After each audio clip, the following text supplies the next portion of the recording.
I think that we had the right glue in keeping people together, and the right rules. And the rule of the road was, if you know how to do something, do it. You don't ask permission. You don't have to have a form signed. You don't have to have it filled out in triplicate. And frankly, that's one of the reasons why the healthcare portion of these, not just George R. Brown, I think the Dome also, I think the healthcare portions ran more smoothly than perhaps the other end, is because we weren't worried about who was in charge. 'Cause to me, she's a princess in her eyes. There was a woman sitting out there holding a baby, and the baby looked bad. The baby just had the look. I knew pretty much where they had come from. The baby's dehydrated. Obviously was dehydrated. And I mean, if we didn't cut in line, I got there, took her back, we took care of the baby. And with PO hydration, we took care of the baby. And that worked very well. The baby got well. I mean, she was well. Well, we had clothes there too for them to get, and this baby, they went back to the back and got her they picked her out some clothes.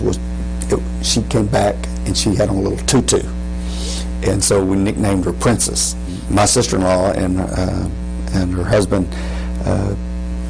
basically took care of this family, adopted the family, helped them get placed, helped them get their clothes, and helped them get furniture for a house and all that. And her Princess's daddy was about bigger than my kids. He's about 6'6" and about probably 300 pounds. I mean, he was a big man. And he hugged Roland, that's my brother-in-law, hugged him, and when we got through, and he goes, "Nobody has ever been this nice to me." I'm gonna find my baby! Michael, a young man that's 13 years old, I guess he was. He ended up in Houston with no parents, no family, nothing. They were getting on the bus he ended up here with no family members, and he was by himself. And so we took him to my house and cleaned him up and gave him, just took care of him. I have a 15-year-old son at home, so they kind of took him around. They played and came back down to the George R. Brown, supposedly volunteered to help a lot. They mostly played around, but he had a good time, and we found his parents. We found his mother. His mother was in Texarkana. It took us 3 days to find his parents.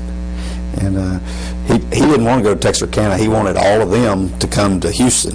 He wanted to stay in Houston. But anyway, we got him to Texarkana and reunited with his mother. And he calls. I've had a couple of calls from him since then.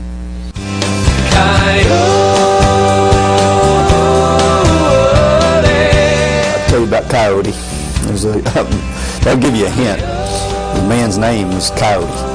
When we were checking everybody in, they were asking them, do you have weapons, or if you got drugs? They were making them throw them away, discard them. And they asked him, "You have any drugs? You got any weapons?" He goes, "Well, I got."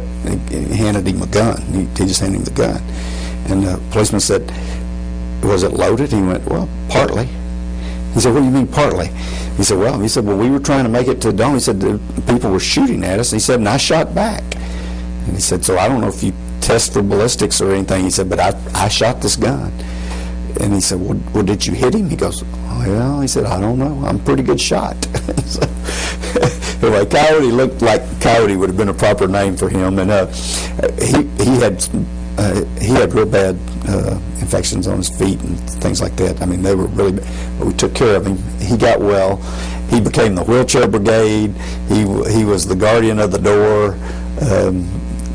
And we finally found him an apartment too. But Coyote was my special assistant. I gained a whole new respect for our faculty and for the heart that they had. There are some people who, from what they did there, not just faculty, I'm talking about employees, staff, and everything. I have seen their heart, so you can overlook a lot of things for that.